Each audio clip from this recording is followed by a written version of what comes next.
শৃঙ্খলা ফেরানো ও সচেতনতা বাড়াতে রাজবাড়ীতে আবারও সড়কে নেমেছে শিক্ষার্থী সহ রোভার স্কাউট সদস্যরা। বুধবার সকাল থেকে দুপুর 12টা পর্যন্ত রাজবাড়ী শহরের বড়পুল এলাকায় ট্রাফিক পুলিশের পাশাপাশি শিক্ষার্থীদের দায়িত্ব পালন করতে দেখা যায়।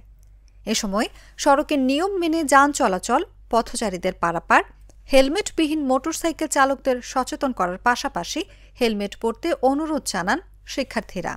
রাজবাড়ীতে যানজটটা কম হয়, মানুষ নির্বিঘ্নে চলাচল করতে পারে, সাধারণ মানুষজন, সেই লক্ষ্যে এরা কাজ করতেছে। আমরা আজকে প্রায় 23 জনের মতো কাজ করতেছি। সাধারণ জনগণের সাহায্য করতে আমার সাথে আরো অন্যান্য কলেজের স্টুডেন্টরাও আছে, এদের সাথে আমরা এখানে কাজ করছি এবং সাধারণ জনগণের রাস্তা পারাপারে সাহায্য করছি।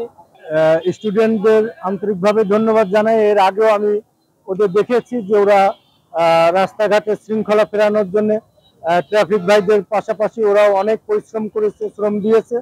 এবারও আমি দেখতে পাচ্ছি আজকে থেকে যে ওরা আবার রাস্তার শৃঙ্খলা ফেরানোর জন্য আপ্রাণ চেষ্টা করছে।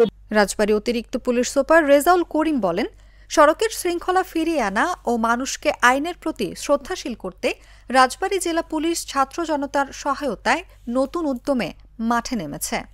প্রাথমিকভাবে আমরা জনগণ ও যানবাহনের চালকদের সচেতন করছি। হেলমেট ছাড়া রাজবাড়ী সড়কে মোটরসাইকেল চালানো যাবে না। কোনো মোটরসাইকেল চালক হেলমেট ছাড়া বাইক চালালে তাকে হেলমেট নিয়ে আসতে বাধ্য করা হচ্ছে। এই সচেতনতামূলক কার্যক্রম কিছুদিন চলমান থাকবে।